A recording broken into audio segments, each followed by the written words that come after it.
Have you ever wondered what happened to the 56 men who signed the Declaration of Independence?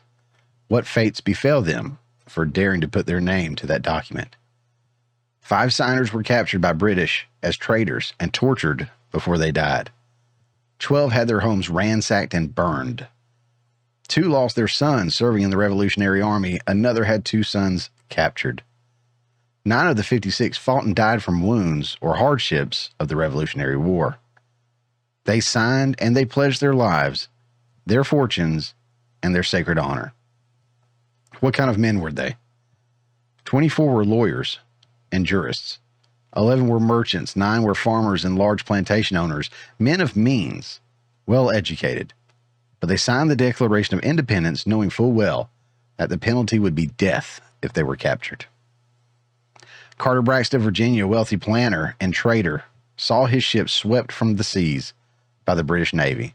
He sold his home and properties to pay his debts and died in rags. Thomas McKean was so hounded by the British that he was forced to move his family almost constantly. He served in the Congress without pay, and his family was kept in hiding. His possessions were taken from him, and poverty was his reward. Vandals or soldiers looted the properties of Dillery, Hall, Clymer, Walton, Gwinnett, Hayward, Rutledge, and Middleton. At the Battle of Yorktown, Thomas Nelson Jr. noted that the British General Cornwallis had taken over the Nelson home for his headquarters. He quietly urged General George Washington to open fire. The home was destroyed, and Nelson died bankrupt. Francis Lewis had his home and properties destroyed. The enemy jailed his wife, and she died within a few months. John Hart was driven from his wife's bedside as she was dying.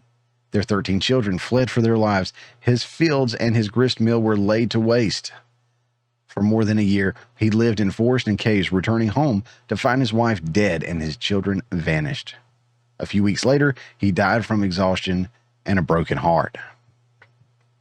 Morris and Livingston suffered similar fates. Such were the stories and sacrifices of the American Revolution. These were not wild-eyed, rabble-rousing ruffians. They were soft-spoken men of means and education. They had security, but they valued liberty more. Standing tall straight and wavering, they pledged for the support of this declaration. With firm reliance on the protection of the divine providence, we mutually pledge to each other our lives, our fortunes, and our sacred honor.